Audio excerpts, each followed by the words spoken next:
They went in believing the doctrine. That was the tragedy.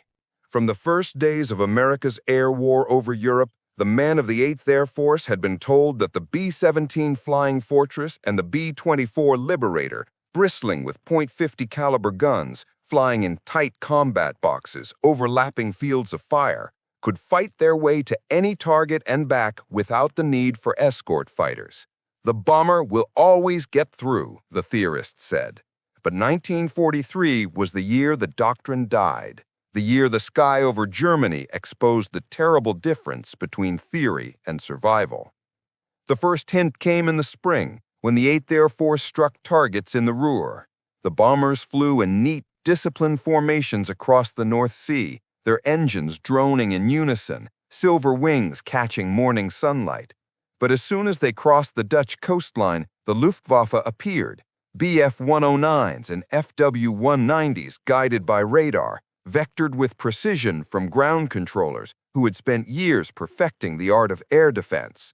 The Americans, still new to this kind of war, believed that their interlocking fire would break the German attacks. Instead, they watched in horror as the fighters slashed through their formations, diving, climbing, rolling, striking from head-on where the bombers' guns were weakest.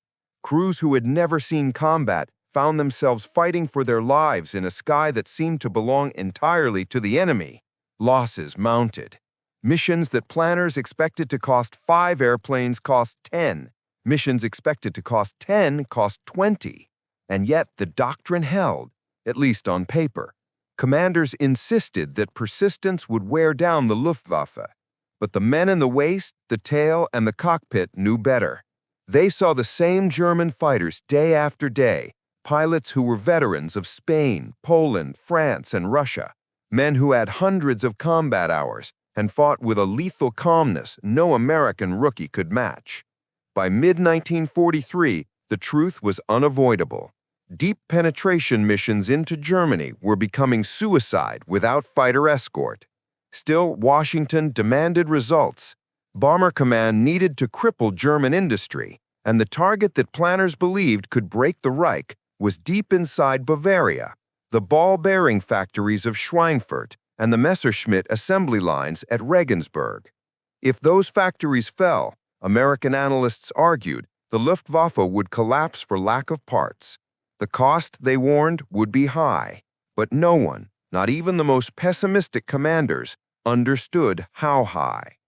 August 17, 1943 arrived clear and bright, with perfect visibility for both bombers and defenders. Hundreds of B-17s roared into the sky, forming up over England before pushing southeast toward the Channel. Their escorts, P-47 Thunderbolts, stayed with them as long as their fuel tanks allowed, then peeled away, leaving the unescorted bombers to press toward central Germany alone.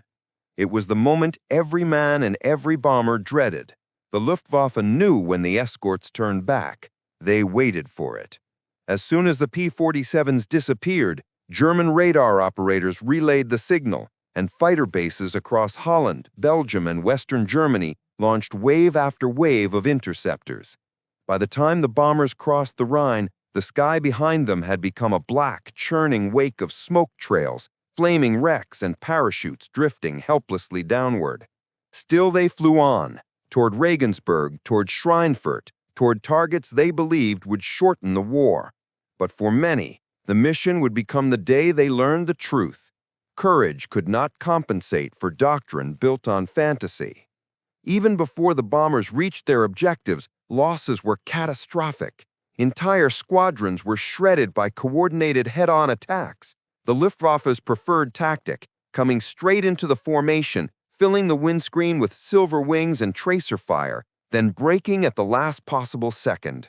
No amount of machine gun fire from the bombers could stop a determined attack like that. The gunners fought bravely, but physics was on the German side. Dozens of B-17s fell before they ever dropped a bomb. Dozens more limped home bleeding smoke, engines shot out, crews wounded or killed at their stations. Yet headquarters called the mission a partial success, focusing on the damage done rather than the price paid. But the men who flew it knew. They saw the empty bunks, They walked past the chaplains reading names. They watched ground crews cry over aircraft that had simply vanished. This was the year the bombers bled, the year the doctrine cracked, the year the United States Army Air Forces confronted a reality crueler than any theory.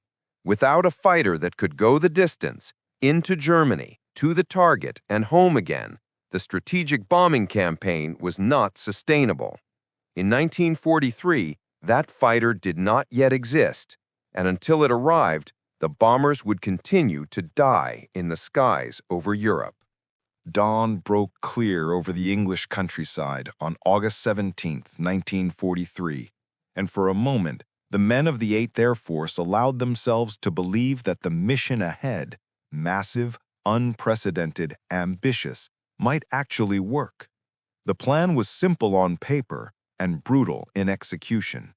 Two massive striking forces of B-17s would depart England, one heading southeast toward Regensburg to cripple the Messerschmitt factories, the other veering east toward Schweinfurt to destroy Germany's ball-bearing production.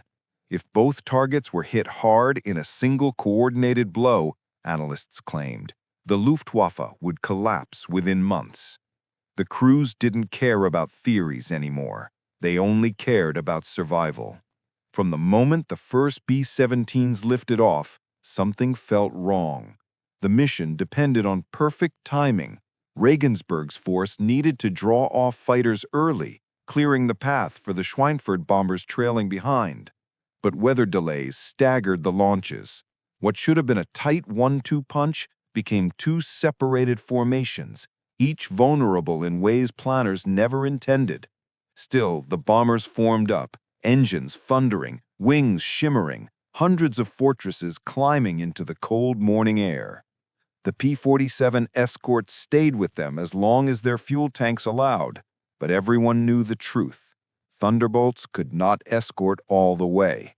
There would be a cutoff point, and the Luftwaffe knew exactly where that point would be. As the Regensburg group crossed the coast, the German radar network, Freya and Würzburg arrays stretching from France to the Ruhr, tracked them with surgical clarity. Fighter controllers vectored squadrons with precision honed by years of war. Jagdgeschwader 3, 26, 27, and 53 scrambled almost simultaneously. Within minutes, the bombers were flying into a sky that bristled with contrails like spear points. The first attacks came head-on. Every veteran American gunner knew this was the Luftwaffe's deadliest tactic, a frontal charge where closure rates exceeded 600 miles per hour, giving gunners barely 2 seconds to fire before the German fighters flashed past or unleashed cannon shells into the cockpit and nose compartment. B-17s dropped out of formation, trailing fire. Some exploded instantly, wings tearing away as flames swallowed the fuselage. Others staggered, engines smoking, desperate to hold formation long enough to protect the planes beside them. Still, the Regensburg force pressed on. They reached the target, bombed the Messerschmitt plant, then continued to North Africa as planned.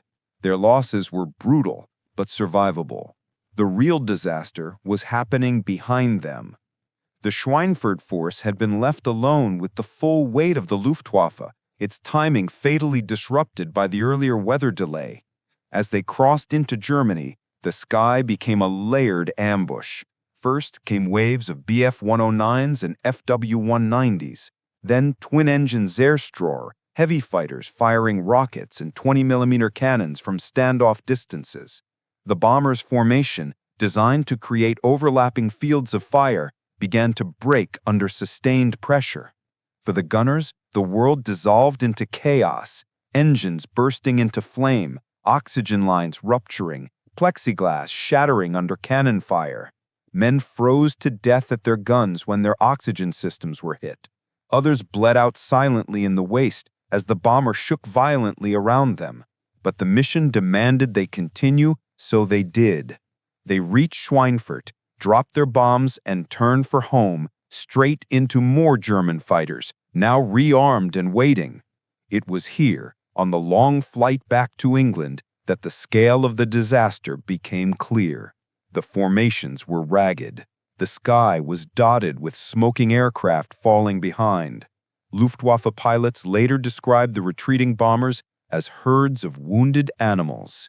American radio channels filled with emergency calls, then static. By the time the first surviving bombers touched down in England, ground crews watched in stunned silence. 19 B-17s landed so badly damaged they were scrapped immediately. 60 more never returned. More than 600 men, pilots, navigators, radio operators, gunners, were dead, captured, or missing. The mission struck the targets, yes. Schweinfurt's plants were damaged, Regensburg's assembly lines disrupted, but German industry recovered within months. The Luftwaffe did not collapse, and the U.S. could not repeat such losses again. For the surviving bomber crews, the lesson was seared into memory. Without a fighter that could escort them to the target and back, America was bleeding out its Air Force one mission at a time. The doctrine that bombers could fight their way unescorted over Germany had not merely cracked, it had shattered, scattering across the fields and forests of Bavaria, just like the wreckage of the flying fortresses that never made it home. Schweinfurt-Regensburg was not the end of the bombing campaign. It was the end of the belief that the bombers could win the air war alone. Something new, something long-legged and deadly, would have to take their place over Germany, and soon. 2 months after Schweinfurt-Regensburg, the U.S. 8th Air Force was ordered to try again. The target had not changed. Schweinfurt's ball-bearing factories remained the industrial heart of the German war machine. But the circumstances had grown even more desperate. Losses from the August raid had gutted entire groups. Replacement crews were young, green, and terrified. And still, Washington wanted results. German production had rebounded faster than expected. If the Allies hoped to cripple the Luftwaffe before the planned invasion of France, they needed those factories destroyed. So on the morning of October 14, 1943, 291 B-17 Flying Fortresses roared into the sky. The men who climbed aboard that day would later remember the strange quiet before takeoff, a sense that everyone knew this was different. No one said it aloud, but many understood the horrible truth. There would be no fighter escort for most of the mission. P-47 Thunderbolts could not reach Schweinfurt. P-38 Lightnings were struggling with engine issues in cold, high-altitude operations over Germany. The long-range escort fighter the U.S. needed simply did not exist yet, and the Luftwaffe knew it. The bomber stream crossed the Dutch coast shortly after noon, and the German radar stations that blanketed Western Europe lit up instantly. Operators in concrete bunkers began vectoring fighters with icy precision. Jagdgeschwader 3, 26, 76, 300, and more, nearly every squadron within reach. Unlike the August mission, the Germans were not surprised this time. They knew Schweinfurt was America's obsession. They had spent weeks preparing the perfect trap. The first wave of fighters struck before the bombers reached Frankfurt. Head-on attacks, the Luftwaffe's most disciplined and lethal tactic. A B-17's defensive firepower was concentrated in the waist, tail, and top turret. The nose was always vulnerable. German pilots exploited that weakness with terrifying efficiency, charging directly into the formation and filling the front windows of the American bombers with the image every crewman dreaded, an onrushing fighter spitting cannon fire. The closure speeds were so high that waist and tail gunners could barely track the incoming targets. The only meaningful defense came from the bombardier and the top turret gunner, both firing desperately as the 109s and 190s screamed past. Bombers began to fall immediately. Some disintegrated in midair when 20mm shells detonated fuel tanks. Others spiraled downward with engines aflame, leaving trails of smoke that hung across the sky like scars. But the Germans didn't relent. They attacked in relays. Fighters made one pass, then peeled away to refuel and rearm, leaving fresh squadrons to take their place. The bombers were never left alone. By the time they reached Schweinfurt, the formations were ragged. Pilots had to fight their controls to keep damaged aircraft steady enough for the bombardiers to aim. Yet somehow, through the chaos, they delivered their payloads. Hundreds of tons of bombs fell on the ball-bearing plants, cratering roofs, shattering machine tools, and tearing apart warehouses. But the victory was fleeting. As the bombers turned back to England, the Luftwaffe attacked again with renewed ferocity. The Germans had anticipated the return route perfectly. Fresh fighters, reloaded, refueled, and deadly, rose to meet the limping bomber stream. Crews later described the return flight as a 6-hour running gun battle. Tail gunners screamed warnings as fighters approached from the sun. Waist gunners fired until their barrels glowed red. Pilots in damaged aircraft struggled to maintain altitude as headwinds battered the formations. Many bombers never made it over the Rhine. Others crossed the Dutch coast only to crash into the North Sea. One gunner recalled watching the horizon for a glimpse of England and wondering if he would live long enough to see it again. When the survivors finally reached their bases, the devastation became undeniable. 60 B-17s failed to return, 1 out of every 5 that took off. Another 17 crash-landed or were scrapped after landing.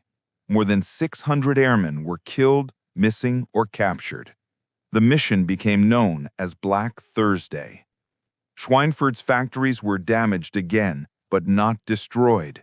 German industry rerouted production, repaired key machinery, and restored output within months. The strategic results were negligible. The human cost was catastrophic.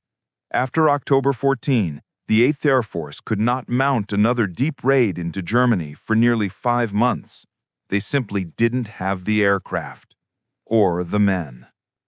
Inside headquarters, the conclusion was immediate and brutal. The American bomber offensive would collapse without long-range escort fighters.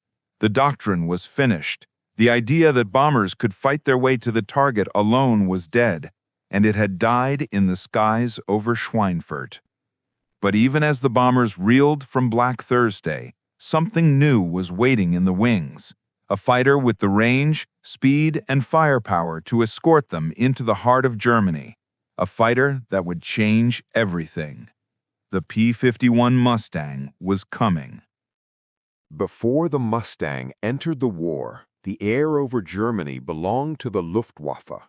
American bombers could strike at the Reich only by paying a butcher's bill in blood. But in the winter of 1943-44, the equation shifted. It began quietly, almost unceremoniously.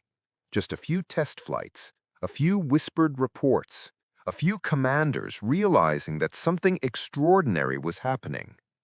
The aircraft was sleek, unassuming, and unlike anything the U.S. had fielded before. Its name, P-51 Mustang, would soon become the most feared word in every Luftwaffe operations room from the French coast to Berlin.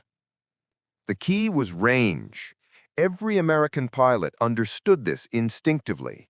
Speed mattered, firepower mattered, climb rate mattered, but none of it meant anything unless you could stay with the bombers all the way to the target and back. And the Mustang, fitted with the Rolls-Royce Merlin engine and later equipped with drop tanks, could do exactly that. Suddenly, the deep targets that had been death traps, Regensburg, Schweinfurt, Bremen, Leipzig, were no longer out of reach. For the first time, the bombers would not be alone. The first Mustangs to appear over Germany in December 1943 stunned German Fighter Command. Reconnaissance units reported sightings of a new long-nosed American fighter operating far beyond the reach of the P-47 and P-38. Luftwaffe analysts initially dismissed these reports as misidentifications. No Allied fighter, they insisted, could escort bombers to central Germany. It was impossible. But the impossible kept happening.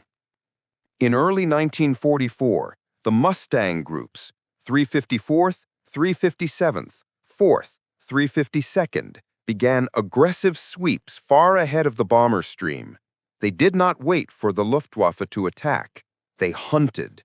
They dove into German assembly areas, cockfighters forming up, and ripped apart squadrons before they could climb to altitude. They ambushed the ambushers. The shift in momentum was immediate and brutal. Veteran Luftwaffe pilots, men with 200, 300, sometimes 400 victories, found themselves suddenly fighting for survival. The Mustang could outdive the Bf-109G, outrun the FW-190A at altitude, climb with either of them, and stay in the fight longer than both. Worse, the Mustang's endurance meant that German pilots could no longer disengage at will. Previously, if the fight turned against them, they simply dove away and returned to base to rearm. Against the Mustang, that escape no longer worked. The Americans followed them down, chased them across the countryside, strafed their runways, and destroyed them as they attempted to land. For the bomber crews, the change was almost spiritual. Instead of scanning the sky in dread, waiting for the escort fighters to turn back, they saw silver Mustangs weaving above and beside them, still there, even as they crossed into Germany's industrial heartland. Gunners who once fought alone now watched dogfights unfold above their formations, Mustangs slashing through German interceptors with perfect, predatory precision. It wasn't just defense. The Mustang was an offensive weapon. Fighter groups began receiving orders that would have been unthinkable months earlier. Destroy the Luftwaffe in the air and on the ground. In February 1944, Operation Argument, Big Week, put that doctrine into action. While the bombers struck aircraft factories, the Mustangs roamed across Germany like wolves. They shot down interceptors attempting to form up. They shredded trains carrying aircraft components. They strafed hangars, dispersal fields, and airfield fuel depots. The Luftwaffe tried to resist. They threw everything into the air. JG-1, JG-2, JG-3, JG-26, JG-27, JG-54, JG-300. But every day, the losses mounted. Germany's veteran pilots were dying faster than they could be replaced, and the replacements, poorly trained, rushed into service, stood no chance against Mustang squadrons flown by seasoned American aces like George Preddy, Don Gentile, John Godfrey, and Bud Anderson. Then came the statistic that horrified German high command. By March 1944, the Luftwaffe had lost more than 500 fighters in a single month. Many destroyed not in aerial combat, but on the very airfields where they were supposed to launch. By April, the skies had changed completely. American bombers flew deeper than ever before, escorted every mile by Mustangs. Missions that once cost 60 bombers now lost 2 or 3, sometimes none. The German pilots realized the truth long before their generals admitted it. The arrival of the Mustang meant the end of their dominance, the end of safe airspace, the end of the Luftwaffe as an effective fighting force. What Schweinfurt showed brutally that unescorted bombers could not survive, Mustang now reversed with equal brutality. With proper escort, the Luftwaffe could not survive. The long-range fighter had arrived. The balance of the air war shifted, and from that moment on, Germany's defeat in the skies became inevitable. By the spring of 1944, the Luftwaffe was still deadly but fatally wounded. The Mustang had not just tilted the balance, it had shattered the foundation upon which German air defense relied. And as the Allies prepared for the greatest amphibious invasion in history, the P-51 became the spearhead of a strategy designed to finish what Schweinfurt and Regensburg had begun: the destruction of Germany's ability to fight in the air at all. The change was visible everywhere. Before the Mustangs, bomber crews spoke of Germany as a fortress, a country ringed with fighter bases, radar networks, and veteran pilots who could attack at will. But by May 1944, that fortress showed cracks.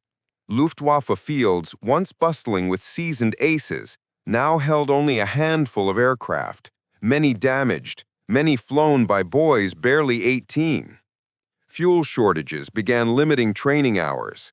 New pilots arrived with as little as 10 hours in a BF-109 or FW-190 before being thrown against Mustang squadrons filled with men who had flown hundreds. Yet the greatest transformation occurred on the bomber routes themselves. The mission to Berlin, long considered suicidal, now became routine. Bombers no longer entered German airspace as victims. They arrived with layers of escort, Mustangs ranging above, P-47s sweeping below, and P-38s diving through the gaps. German fighter controllers, once confident in their ability to mass interceptors at key points, suddenly found their plans unraveling as American fighters prowled across the skies long before the bombers arrived. The Luftwaffe tried new tactics. They sent up Sturmgruppen, heavily armored FW-190s designed to smash through bomber formations with ramming-like attacks. The Mustang tore them apart. They turned to rocket-firing BF-110s and Me-410s, meant to stand off and attack from afar. Mustang pilots hunted those too, intercepting them before they came within range.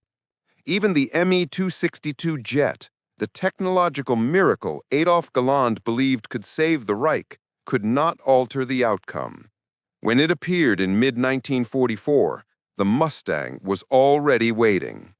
Though the jet was faster, it was vulnerable on takeoff and landing, and Mustang squadrons exploited that weakness ruthlessly, circling above known jet bases like predators over a watering hole.